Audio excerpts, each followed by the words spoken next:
Hello, guys. This is David Lomeli, Director of Artistic Administration of the Dallas Opera, and I want to welcome you to a special edition of this beautiful series, Creative Conversations. I am so excited to have an incredible friend, gorgeous voice, and just a sublime artist with a really, really kind soul. I have great memories of traveling the world sometimes with her and Florida and Spain that we were singing in the same place. And she's just a bomb. She's one of my favorite people in the business. And with no more ado, here is Takesha Meché Kizart Thomas. Hello. Hello. Hello. Thank you for having me, David. I'm so excited to be here. Thank you for being with us today because, I and we will talk about it in the show a little bit, but I personally, I get a lot of questions sometimes about career transition. And I think it's something that in the business, we maybe we talk it up maybe in Opera America in the forums or hush hush when we're singing in like, but if I feel actually the general sense when we are singing, right? It feels a little bit like a stop, not a transformation. Like even the transition word is a little weird. No, I feel that once an artist, you're an artist, right? Absolutely. Absolutely. And but before we talk a little bit about this, and I kind of spilled the beans already about what we're gonna talk, I want to talk about before that about you. Takesha, I know you very well. You are like an adopted daughter of Texas. For the ones that don't know, Miss Takesha, it's she went to school in the University of North Texas, also at the AVA, the Academy of Vocal Arts, that has spewed an incredible amount of talent in all their stories. And she actually made her professional American debut with the Dallas Opera singing Tosca. She was part of our chorus and also the chorus of the Fort Worth Opera. And she has traveled the world, again, a superstar. And Keisha, tell us a little bit about yourself. I just told about them, give them a bit of context, but I want our audience to know you a little bit. Yes, well, I'm a Chicago native, so I was born and raised in Chicago, and shortly after high school, we ended up moving to Texas. So going to Texas, I decided upon the University of North Texas because they had an amazing orchestral program, amazing jazz program, amazing opera program, and I wanted to do it all. So from that really set my foundation on its way. And I ended up entering in sort of competitions, winning the Met auditions, and then I entered the Academy of Vocal Arts in Philadelphia. Wow. And tell me a little bit about, we have so many friends in AVA and especially for our audience, the Academy of Vocal Arts in Philadelphia, I don't know if you agree, but it's one of the prime institutions in the world of training professional singers in opera. Can you tell us a little bit about your time there? Absolutely. It is actually the premier training institution in the world, in my opinion. Wow. They bring singers from all over the world. It's not just American singers. It's the best of the best. Everyone comes in and they audition. And the thing about the training at AVA is they prepare you in those 4 years in that itty bitty house to take over the world's opera stages. So we have languages, we have stage department, we have repertoire coachings. Now, I have to say, one of the things that's missing, and one day when I create my own sort of AVA, this will definitely be included in the curriculum. But one of the things was missing was financial acumen, right? Understanding that we are entrepreneurs, that we are businesses in and of ourselves, and how to do taxes, how to find an agent. All of these things, in my opinion, could have been added to the curriculum. But as far as repertoire and experience and exposure and support in making sure that we presented ourselves in the most excellent way, there was no better place than AVA. It's very challenging. I will not, it's very challenging. Your class, it's one of the best recruiting class I ever seen in a young artist program, Can you tell us a little bit, when you were there, like which artists were with you in your class? Let's see. Michael Fabiano and I sang together. Angela Mead and I were double cast on some things. Let's see. Who else was there? Eileen Perez was there while we were there. Wow. Stephen Costello. Let's see. Who else? Who else? Oh, Kenneth Kellogg. Like all of, yeah, all of these people. I know. Whoever I'm missing, please don't take it to heart. I just don't remember right now. Let's see. Nina Yoshida Nelson was there. That's all I can think of right now. No, like I remember, like you and I came into into the competition circle and all these things right together, you know, and it was it was really fun to see like 10 people from ABA and the Mexicans sometimes there. So it was oh yes, all the Mexicans were at ABA too. That's right. Yeah. Octavio Moreno. Who else? Jose Adan Perez. Yeah. Hilarious. Oh no, that's great. But then, you know, like you finish the fame school and you go up. Like what happens next? Like you graduate the Young Artist program, you know, and we're talking about a you know, like you are incredibly talented, beautiful, like, you know, like I've seen your marketing, it's incredible, you know, like you know what you're doing and you sing very well. So it goes out and did you feel like a lot of responsibility breaking into the role, like where you come from? What is your mindset when you graduate from artist programs? I always see you you were like killer always, you know? Thank you. You know what's interesting about this? AVA simply gave me the tools because I already had the talent. Do you know what I mean by that? I've been singing ever since I could breathe. My first performance was at the age of 2. I come from a very musical family, a blues legend, rock legend in my family blood, gospel legend.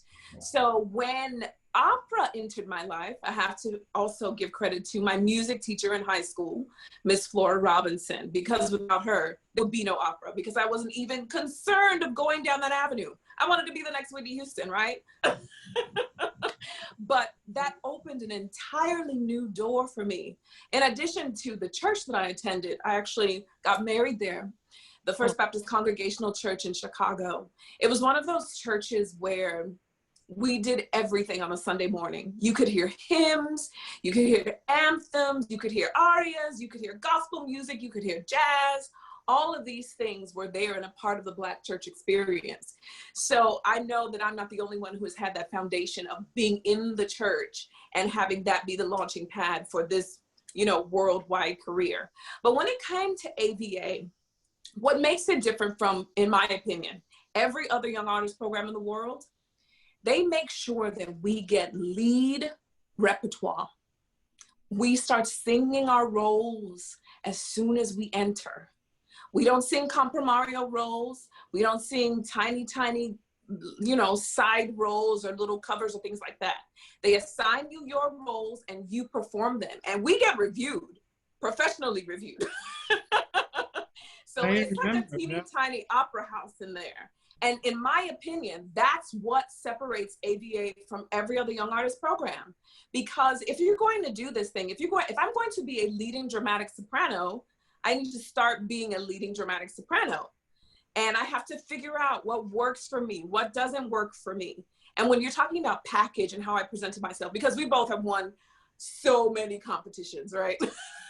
That's the only way we're able to live. Without competitions, like we couldn't pay our rent, right? Yeah. It was amazing. I have to say that one of the most daring things competing against you guys is that I always felt a mental toughness. Really? Oh yeah. Like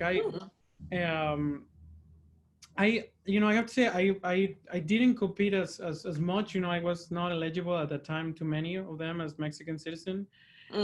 But the few ones that I went, you know, every single time that I made a final, there was always at least, you know, in Operalia when I did the final, there was Elaine Alvarez, Eileen Perez.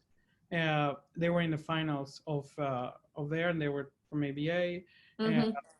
When we both went into the finals twice, you know, and there were a lot of people there too. And Mm-hmm.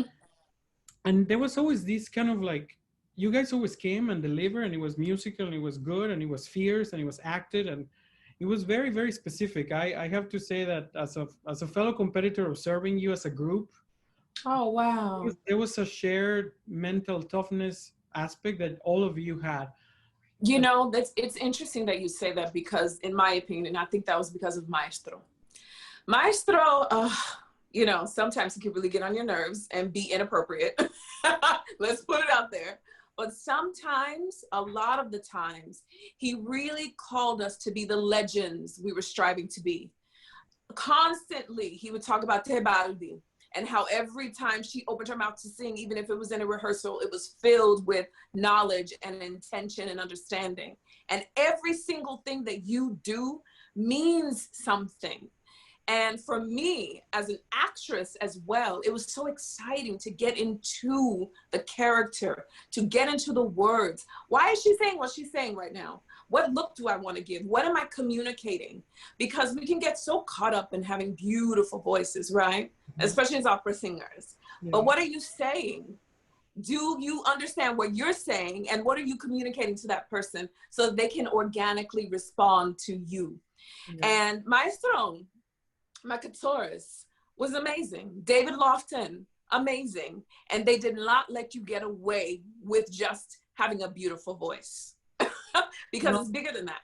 Some of the most talented people I know are at home sitting on their couches complaining, right? It's more than that. What are you saying? And so when I finally tapped into my aria, it was Tu che le vanità from Don Carlo by Verdi. I remember. Yeah. And this freaking aria is like 8 minutes long, okay? But that aria made me so much money, thousands of dollars, because I was able to really make it my own. No one could compare me to anyone else, because as you know, as a Black soprano, you constantly get compared to all the other Black sopranos. There was no one that could compare to my Don Carlo, because no one had really ever done it.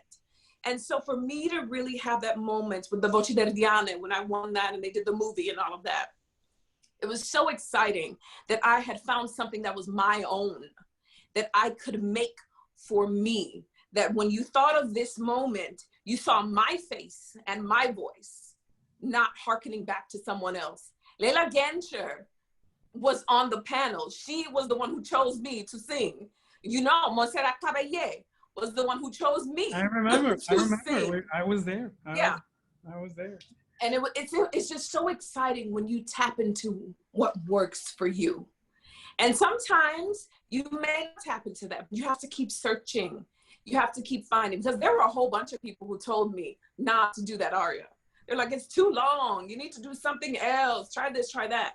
But I had to have the knowledge in myself and the confidence in myself to know that I'm going to do this. I also sang Zweite Braunacht from Die Ägyptische Helena for the Tuckers or the George London Awards and all of these things. And people were shocked. Because this is a sort of repertoire that nobody really even chooses to sing. And to have a voice that's able to capture that is an exciting thing. And I was able to tap into that. So anyone out there, figure out what works for you. Don't listen to what other people are telling you. Don't try to sound like anyone else. Because once you tap into that, it will open doors. I love it. I love it. I love the counsel. I love the experience. And it has been I have very, very fond memories always to see you on stage and again, you know, travel around. So Takesha, tell me a little bit one thing, like, so you have this momentum, you are out of now, you graduated now, AVA, you're in the pro, like, tell me a little bit about your journey after AVA, like what happens, you know, I saw, you know, you were graduating this, you were winning competitions, you did the film, Voce Verdiana, that brought a lot of attention. You're starting getting booked, you start singing. Like what Yes. how do you feel getting into the career? You know, it was very exciting. Once I left AVA, I didn't have a home. Everywhere I went was where I lived. And I love that. I love living in hotels. I I love being just, okay, when does my room need to be cleaned? I will get out of your way to do that. I love that. I love living out of my suitcase. Now, my mother doesn't love me leaving all of my crap at her home, but that's a different story. That's a different But story. I love the opportunities to sing all over the world. I've been to Australia, Asia, throughout Europe. It's just been wonderful and such a blessing. And then I came to a point where I had a health crisis. And it's so interesting because when you are in the midst of this exciting moment, you think you're invincible. And my father had passed away. And there was something nagging in my spirit that said, I need to get checked out, because even I'm making all this money, traveling around the world and performing around the world, I did not have health insurance. So that's something else we need to talk about, right? Exactly. No, That's something else. you know, we didn't talk about this part when we agreed to do the booking, because now you're starting to talk something that for me is, you know, you're telling you said a word that I use a lot. Is like, I had an invincible cape. But now when I didn't get sick, before I got sick, you remember me, I could pop Rosen Cavalier in front of Montserrat Caballé at 9 in the morning, boom. I like, and it's exactly how you feel, you know, you have all of these, and it's invincible, and very similar like you know, like I got a little emotional hearing you, because it was like that, you know. I would leave, I love living in a lot of things of traveling, and I really love that life that I had, but I had a health crisis too, you know, and we didn't have insurance, and a lot of guarantees, not only insurance on this on the health insurance, but what people a lot of not know is that opera, the majority are in the world of contracts of freelance leading singers are pay or play, you know. Yep. So the also the way is like, if you don't play, you know, like, you don't get paid. So there's Exactly. insurance that you have, None. your discipline, your genetics, your technique, your luck. Yes. Those are your insurances as a singer, you know.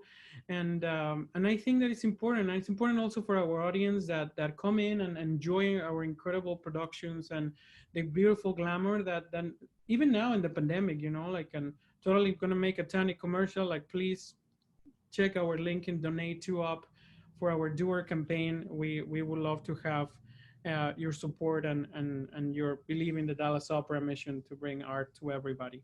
And now through the TDNO network, we have done that to the world. So, but coming back from my commercial, in that one, I feel, Takesha, that yes, we don't talk about it, and we have to talk it in a not only in a bigger picture, because I want to focus on our personal journey in this one. Want to tell me a little bit, but it's important that now also moving forward, when all of administrators and everything starts preparing, coming back from COVID, when hopefully as soon as possible, and we can perform back safely and enjoy the art as we hope, that we start also thinking about, like, the mental, the emotional, and the scars that all the performers of the world that gives us joy, that give us joy, that they have got us through the pandemic and quarantines. And so it's actually, we are essential workers too, you know. We're feeding the soul, and it's important, you know. So, and it's important that we take care of them when they are down, you know. You just mentioned something, so many jewels in those, like, 20 seconds, you know. That it's the fact of the matter that we are that you feel invincible, but at the same time you are, like, living on the edge all the time. You're vulnerable. Exactly. And so how, tell me a little bit, like, you know, like, how do you manage the health crisis, you know? Like, I also happened that the year that I started to get a little more drastically sick was when my grandmother died, and was my voice teacher too. So it was a particular it's all connected, I believe. I've studied this. I've studied chakras and all sorts of mind body connections and everything, because we as artists, our bodies are instruments, right? And everything we experience feeds into this artistic expression. And so my father passed, And I said, something is not right. I just wasn't feeling right. I couldn't explain what it was, but it was that intuition, right? It's that trust. So I went to the California Health and Longevity Institute, and I got one of those presidential physicals, you know, the things that they check everything from the bottom to the top and all the way around. And they found that I needed abdominal surgery immediately. Not later, immediately. And the mass that they found was so huge, they never even would have expected that someone my size would have been able to carry something like that. They had to slice me open immediately. Yeah. And so in that, because my body is my instrument, right? I needed time, and everything that I do, I try to always present myself in the most excellent way possible. Everything that I do needed to maintain that level of excellence. And so I was afraid. I got very, very nervous because, again, you're talking to someone who's been singing her whole life. This is what she knows how to do. She can roll out of her bed and do this, right? And all of a sudden, you're sliced in half. And so when I explained what was happening to my agent, you know, the first time they're like, oh yeah, don't worry about it. We're here to support you. And then after that, it's like, oh, well, I don't know. Now everyone's afraid. Now there are rumors going around that you have cancer. Now no one knows what's going on. And I'm just like, just give me a little time. Just a little time so that I can come back into this person. And they kept saying, oh, you'll be back the way you were. I'm never interested in being what I was. I'm always interested in being who I am, right? We can only operate from where we are now, and we can only express from where we are now. And so I had to learn this new body, this new instrument, this new experience, and how it impacted my life. Because again, my father had just died, and my father had been sitting in a morgue for months until I came back to make sure that he was out of the morgue. I had to come out of the country to make sure that he was buried properly. So life hits you in a very different way when you are your instrument. I can't just lug my cello around or sit down to my piano, right? Everything affects me. And I feel so honored and blessed to have experienced those moments because it's made me who I am now. I'm so happy. I'm so honored that I was able to experience that. I have the love of my life, my husband. I have the even more love of my life, my beautiful daughter, whose room I'm in now, by the way. But I wouldn't be here if I didn't stop, or if I wasn't forced to stop, right? Because in that moment, I understood that, is this all I want? Do I want to travel the world and sing and perform alone for the rest of my life? Or do I want more? I want it all, David. I want it all. So yeah. I want to perform and sing and have my baby and my husband. Like, is that too much to ask for? And it's been a really interesting when you're talking about transitions, because now I'm a new woman again, this whole transition again, because it's something about becoming a mother that opens this whole other world of creativity, of drive, of persistence, because you look at her and you see that time does not wait for anyone. I just remember yesterday being pregnant. There are people who didn't even know I was pregnant, and then the baby is born and they didn't know that either. I just remember this, and now every day I look at her, she looks like a different person. She's growing and she has different skills and she's developing. And there's a different drive in me that says we have a responsibility to make this world a better place for her. And we're running out of time. It was very funny because I felt that I had kind of a halo of so many, like the invincibility, the protection, like I remember that I finished recording the Berlin Philharmonic, the Verdi Requiem. Mm-hmm. Still very, very, very like getting into like another level of singing. I still, when I see the videos, I was like, I can't believe that I was singing like that.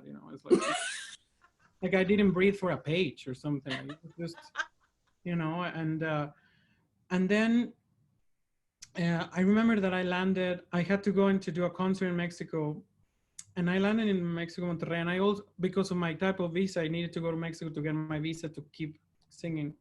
And Right. so I flew to Berlin to go to Mexico, and I am about to enter the U.S. embassy, and Matthew Epstein told me that he was retiring, so he was stepping down to from being my manager, and I was going to remain with somebody else if I choose so in Colombia Artists.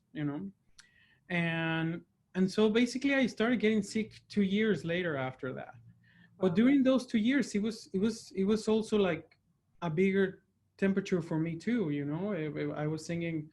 I did my debut in New York and debut in Santa Fe with incredible reviews, and I was singing a lot of things. And as you said it, the managers are like, oh my God, you're the new star and all these things.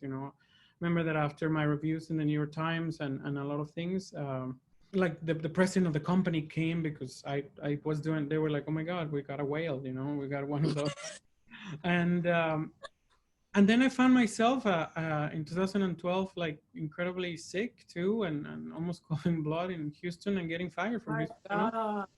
And Wow.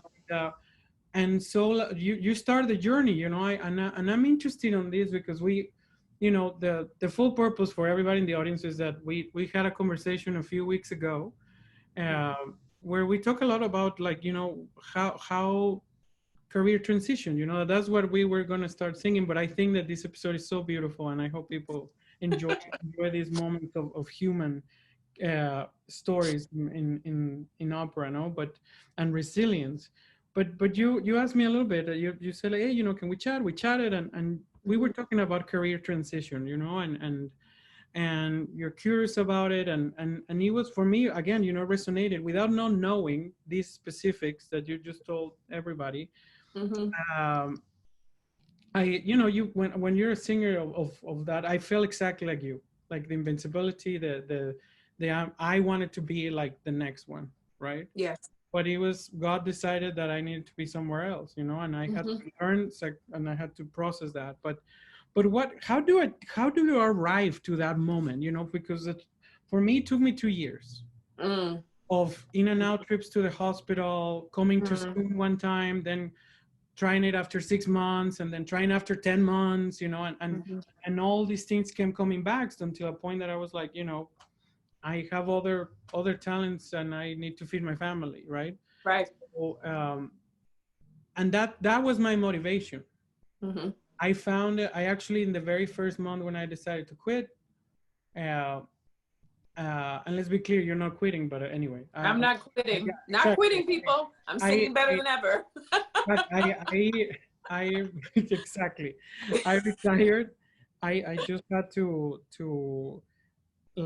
I was not medically in condition to do it, Mm. and I saw that I was hurting my brand too much, and I said, Mm. I need to leave when I can. But what was your journey? Like how do you say, well, maybe I also want to do something else. Maybe I also want to be in the management part, because in the conversation that we were discussing, we say, well, there's not a lot of singers that sang at a very, very like that walk the world circuit, the lifestyle of rigorousness and loneliness and incredible satisfaction, that they Mhm. could transform into administrators or casting directors or intendants. And in other entertainment industry, like the quarterbacks become, like player personnel like John Elway, or general managers or commentator. Like they're in the business and they grow and they diversify. They choose a career in football or in basketball or in acting, and you merge. You come from Yes. maybe an assistant, and then you get your break and you get a little part, and then you get, once you're a star, then you're a director, you're a producer. There's an openness in the field into Yes. diversify yourself, right? Yes. That they Yes, are there is. never static. Or Yes. and yes, I think that sport is hard, but that's another conversation. Yeah. But anyway, so how do you arrive? What is the mental space of Takesha that suddenly, with all these amazing successes that you have, and then the immense challenge that you have been, and kind of the business a little bit like, well, like doubting, yeah.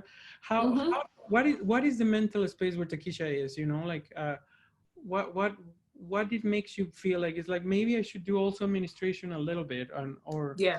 yeah. Well, the biggest thing when you talk about getting to that point, well, I've always felt this way. I've never really felt like anyone believed in me. But I made sure that I believed in myself, that I was my number one advocate and my number one fan. Because if I believe it, then I make you believe it, right? I never believed that anyone believed in my success while I was at the Metropolitan Opera, for instance. Everyone is like, oh, wow, that's amazing. Ooh, she's so controversial. I guess because I look the way that I do and I sound the way that I do. Ooh, to me, I'm an easy sell.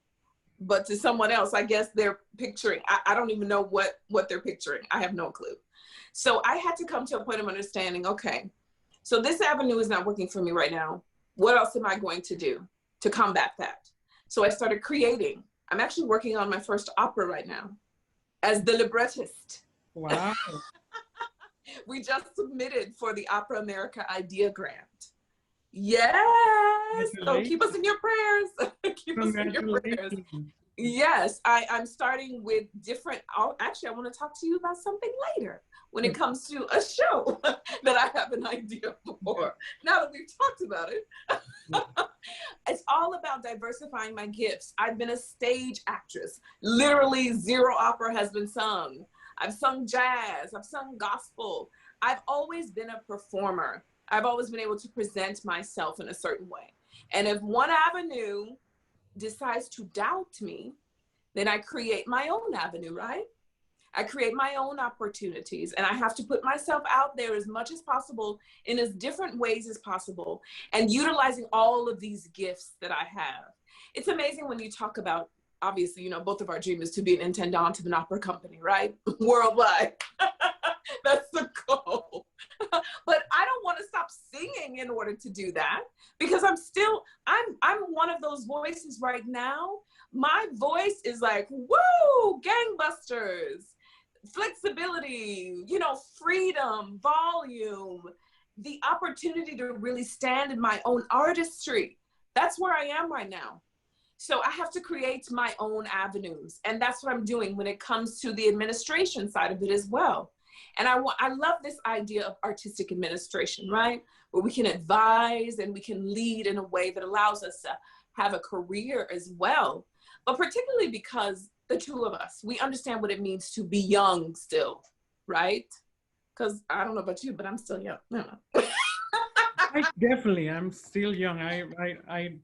I have lost the hair, but not the energy. You know, like We're not in our 20s anymore, but that's no, all right.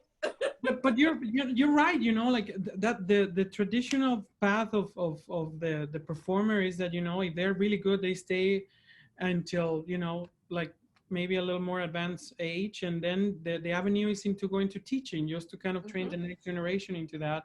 And the experience of the business part from the performer point of view gets lost Absolutely. in academia. Absolutely. And it's not preserving the pros. And so the academia people come back and they're telling concepts of people that have not been fully formed emotionally or vocally. In our business, we kind of mature a little later, right? Absolutely. And there's a lot of situations that they don't get transpired, because right now in academia you are focused on training the basics. You're not going to train of certain X, Y, and Z. So I am very curious, you know, that right now, at least for example, in American opera, I know of Josh Winograd of Los Angeles Opera, you know, like that is, you know, that had a career and sang and did a few things. There's more in the Young Artist Program where people maybe go into that, but it's still into some sort of mentoring form, you know, but not into the decision-making table. Absolutely. Absolutely. That's That's where we need to be. and then not only that, like adding of that, as we chatted in our outside of the recording session, uh, not only there's very few people that felt it, uh, there's very few people that look like us. Be very clear, David. What do you mean? Who look like us? What does that mean? Well, well, I just think, you know, like we're the diversity in everything has to be diversity in everything. You know, like we just have, I have this utopical sense, and sometimes I beat in the dead horse, but I just think that opera is for everybody, but it should be also created by everybody. It should be Absolutely. sung Say by that again. everybody. Yes. and, Yes. Yes. And it should be like envisioned or like, you know, like the person that, or the people that are in the artistic direction, they also have to be everybody. Absolutely. Because then if it's everybody, then we don't have to do that much like community outreach, because we belong already. Thank you. Thank you so very much for saying that. But I'm trying to get, you know, like it's a very incredible conversation. It's gonna be a very fun editing thing here to try to get what we want to say. But I think that what one of the things that we don't talk again for the in this episode, kind of like summarizing a little bit, is we don't talk about vocal or any injuries of performers. And we're in a career that apparently, like, you get injured once or twice and you're done, you know, like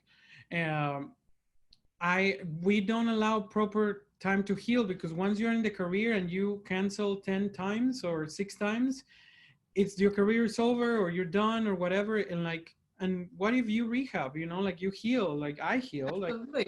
Like I have sang now, you know, sporadically when I can. I have now a beautiful career in somewhere else, and I'm very grateful. And I feel in my flow now from this chair. I feel that I was here for a reason. I need to experience that and experience here. And I don't know where's the journey, but I feel that I need to be where I need to be today. But it was a very specific psychological journey. You have been always a mental toughness machine. But I wonder, you know, behind that incredible mental toughness that you have, what happens when that invisibility cape that you're so used to, like, you know, say, ah, and it happens, right? And then do the same mechanism as always, and your body's like, I'm different today. Yes. Yes.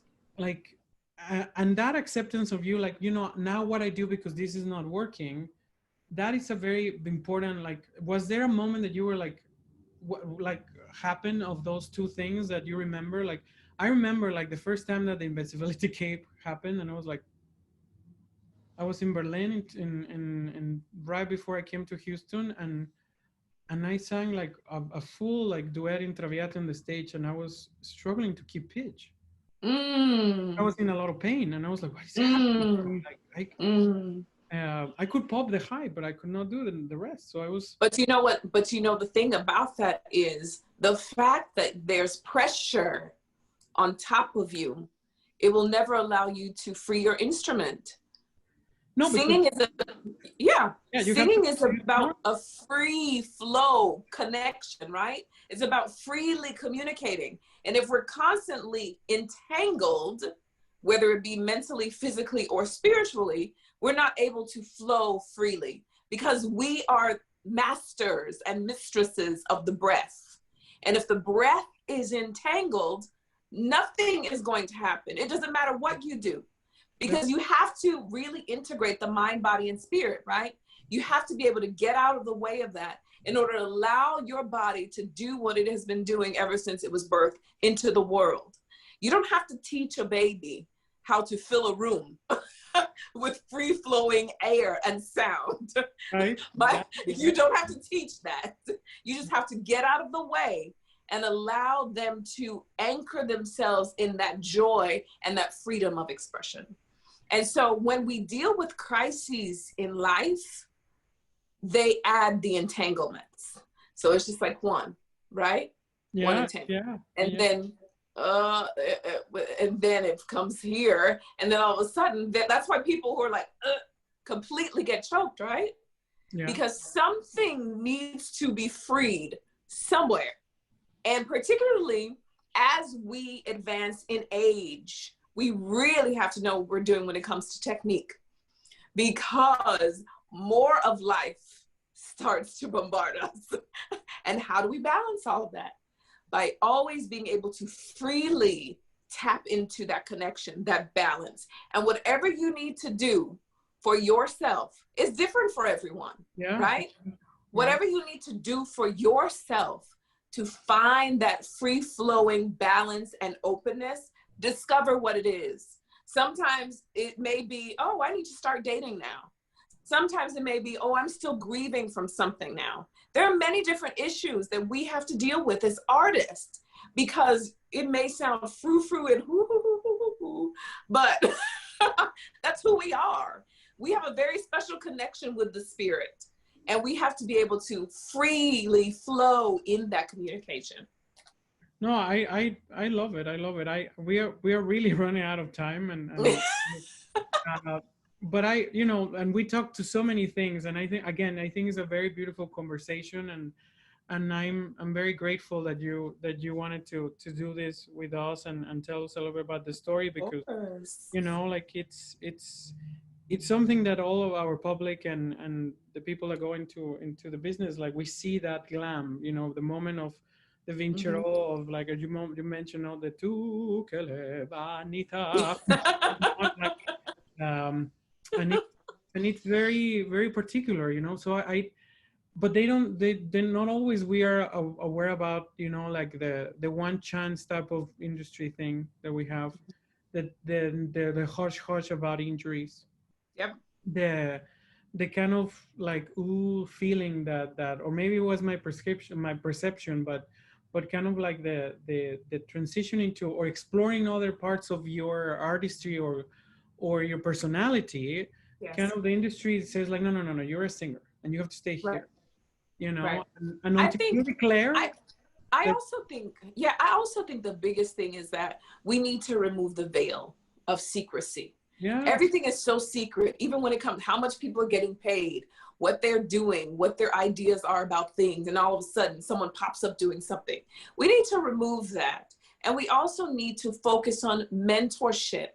And not just mentorship, oh, I'm going to mentor this little 15-year-old or this little 20-year-old.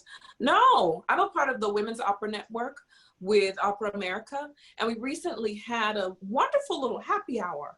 And I felt so empowered to be around other women who were willing to share their knowledge and their understanding and also support, right? It's amazing that we have so many gifts and talents and skills as performers who have reached a certain level. Yeah. And we're able to see the business in a very different way. We're able to approach it in a very different way. And I think our voices need to be heard in that way. Because at the end of the day, there would literally be zero opera without us, because we're the opera singers. Like, there would be no opera. Well, I think that empowering the creators has been a very successful, like, if people don't want to see it for the humanistic part of it. Netflix, Apple Plus, even the cases of Lin-Manuel Miranda and things like that, like where you empower the creator, when you give them security in food, security in where they're going to sleep, security in health, diversifying ground for them to explore themselves into different types of way of painting, like I feel now that, for example, when I am preparing a cast, I am painting with 7 people that go into that fuge in Falstaff. So I can paint each, like I can now I just know I'm not just one channel. I have 10, right? Yeah.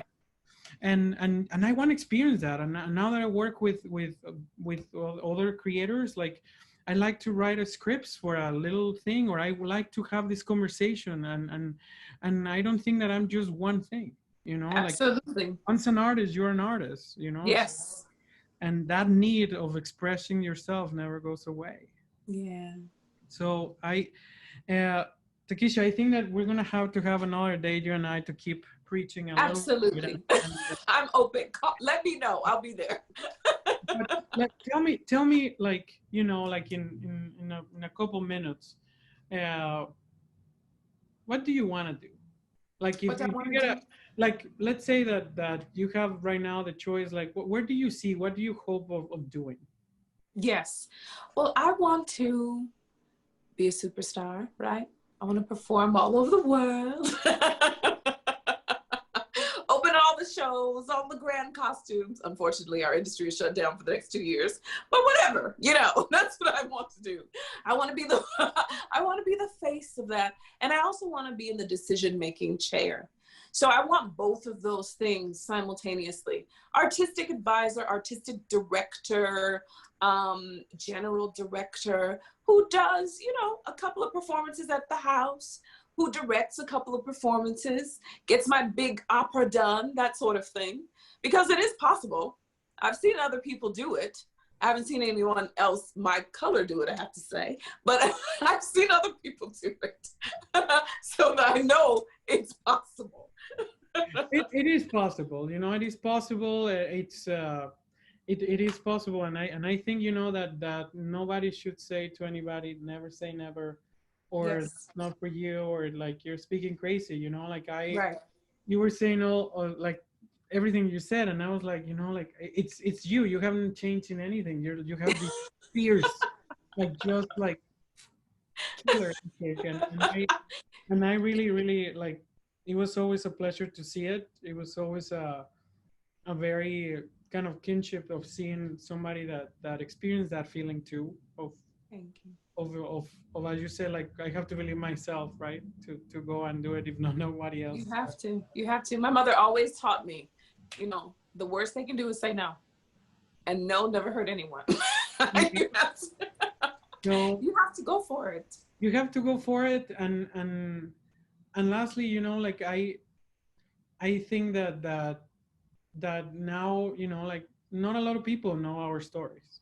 Yes. A lot of people heard us sing, like, and but it's like we're still standing. You still are a person, and you still have the capabilities. And even for all our singers that follow the show, like, I think that once you're an artist, like, you just have to feel the key changes. Yes, that's good. I like that. And if music changes tempo and keys, why our life cannot do the same seamlessly? I love that analogy, David. That's beautiful. Thank I you. love that. Appreciate it. But I no one can tell you, Takesha, that you cannot achieve your dreams. So I wish you the best of luck, and everybody listening here. You have a fierce leader, an incredible artist, and somebody that is gonna, like, I know that she always plays to win with a lot of heart and honesty. So those Yes, are the thank you. values of any company that is listening and want to empower. I hear a lot of the conversation is, who are the next leaders of color, who are the next leaders of the diversity track. Right here. I like, so I can't wait to see what is next to you. I cannot wait to see you dominate, and I'm very thankful again that you were with us today. Thank you so much for having me. This was so great. I love this. Well, thank you. I still remember us being in Spain during the cabaret competition, and we just talked and laughed, and it was just such a wonderful time. You've always been the sweetest man.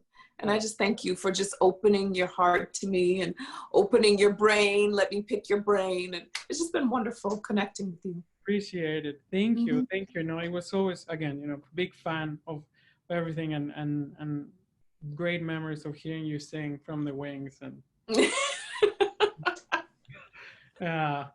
I was always glad that there was, like, women division and men division. But anyway, to, again, very very thankful, and to our audience, thank you for letting us be in your devices today, and for tuning till the end of the content for this special edition of Creative Conversations. Again, this is David Lomeli, Director of Artistic Administration at the Dallas Opera, and this was Creative Conversations for the TDO Network. Thank you very much, guys, and see you very soon. Bye.